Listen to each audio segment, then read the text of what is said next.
Olha, minha gente, Alagoas ainda tem 350 mil pessoas que sequer tomaram a segunda dose da vacina contra a Covid, viu? E olha que nós já estamos falando da quarta dose. Isso é mais que a população de Arapiraca. O Neto tem mais detalhes sobre esse dado assustador, né? Das pessoas que são os faltosos da vacina contra a Covid. Relembra pra gente, Neto, como é que estão esses dados? Bia, números altíssimos, né? Dessas 359 mil pessoas que faltaram aí para tomar a segunda dose, 91 mil estão entre as idades de 18 a 29 anos e 82 mil são crianças de 5 a 11 anos. Eu estou aqui ao lado do doutor Fernando Maia, que vai nos explicar, doutor, quais são as consequências para a saúde de toda a população, na verdade, quando a gente fala desses faltosos aí. O grande problema é que as pessoas que não completaram o seu esquema vacinal, primeiro ficam mais sujeitos a pegar coronavírus e a fazer formas mais graves e correr risco de morte, inclusive. As pessoas hoje os estudos mostram claramente que a pessoa só está realmente imunizada contra a forma grave, contra a morte, com 4 doses. Então, quanto menos doses a pessoa tem, mais arriscado a ter infecção e a ter infecção grave e a ter complicações. Além disso, um fator também muito importante é que enquanto houver pessoas sem vacinação, o vírus continua se multiplicando, continua causando novos casos e sempre há o risco de aparecerem mutações que podem, por exemplo, tornar o vírus mais transmissível ou tornar o vírus mais agressivo. A gente está vendo agora, nesse exemplo, a circulação dessas duas subvariantes do Ômicron, a BA4 e a BA5. Essas mutações aparecem exatamente porque as pessoas não se vacinam e o vírus continua se multiplicando e o vírus continua circulando e, infelizmente, causando casos e mortes. Doutor, e no caso das crianças, a vacinação infantil, ainda existe aquela resistência dos pais, como no início da convocação desse público? Sim, existe, mas é importante, o papai e mamãe que estão escutando a gente agora, por favor, não tenha medo de vacinar os seus filhos.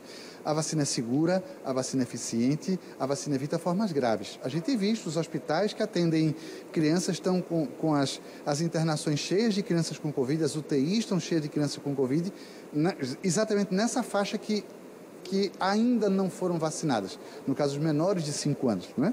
A semana passada saiu uma notícia muito boa, que foi a liberação da Coronavac para crianças de 3 a 5 anos. A gente espera que isso comece a ser efetivado o mais rápido possível, porque essa é uma faixa etária que ainda está desprotegida. E são crianças que já frequentam a escola, já frequentam a creche, têm contato com outras crianças, portanto, tem um risco aumentado de fazer infecção.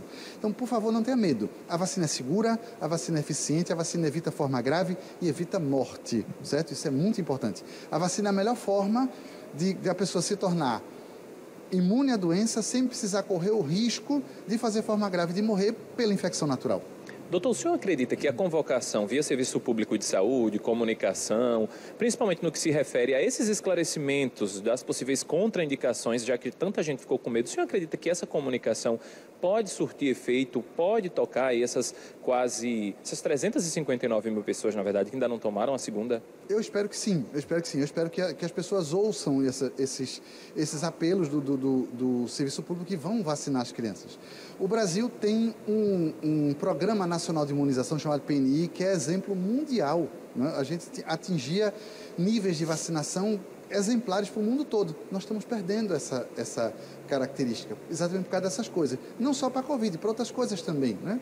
A gente teve recentemente a reintrodução do sarampo. Por que reintroduziu? Por falta de vacina. As pessoas não estavam se vacinando corretamente. E outros tantos exemplos que a gente tem visto por aí. O Covid é um exemplo, é mais um exemplo de uma doença que ainda não está controlada, porque as pessoas não estão conseguindo se vacinar. E essa resistência de vacinar as crianças é muito ruim. As crianças também adoecem e podem morrer e podem fazer forma grave. No início da epidemia, lá em 2020, a formação original do coronavírus realmente acometia muito poucas crianças. E tem gente que ainda está com essa ideia de que o coronavírus não causa forma grave em criança. Isso era lá em 2020. Hoje não. Essas novas variantes atingem crianças e podem atingir crianças de forma grave. Inclusive, a gente tem relatos de mortes por coronavírus nessa faixa etária. Então, se torna ainda mais necessário vacinar. Não só para proteger as crianças, mas também para evitar que elas adoeçam e transmitam a doença para o vovô, para a vovó, para uma pessoa de casa, para um familiar que tem alguma doença que baixa a imunidade ou que é transplantado, por exemplo, e tem imunidade baixa. Essas pessoas respondem mal à vacina pela sua condição de base. Então, elas se beneficiam da vacina das outras pessoas que criam a chamada imunidade de rebanho. Essas pessoas também estão protegidas por tabela. Então é muito importante que todo mundo tome a sua vacina, né? E que lembrar uma coisa importantíssima: a vacina, a decisão de se vacinar não é uma decisão individual, é uma decisão coletiva. Quando eu deixo de me vacinar, eu não estou pondo em risco a minha vida apenas. Eu estou pondo em risco a vida das pessoas que me cercam em casa, no trabalho, na vizinhança, na escola. Eu estou transmitindo a doença para outras pessoas. Inclusive para pessoas que, por exemplo, são imunossuprimidas e podem fazer a forma grave e podem até morrer por causa disso. Doutor, muito obrigado pelas informações. Está aí, né, Beatriz Lacerda? Ninguém melhor que o próprio doutor para reforçar aí o que a gente já sabe. Vamos todos aí entrar na vacinação, quem já estiver dentro do público da convocação, primeira, segunda, terceira, quarta doses. Volto para você.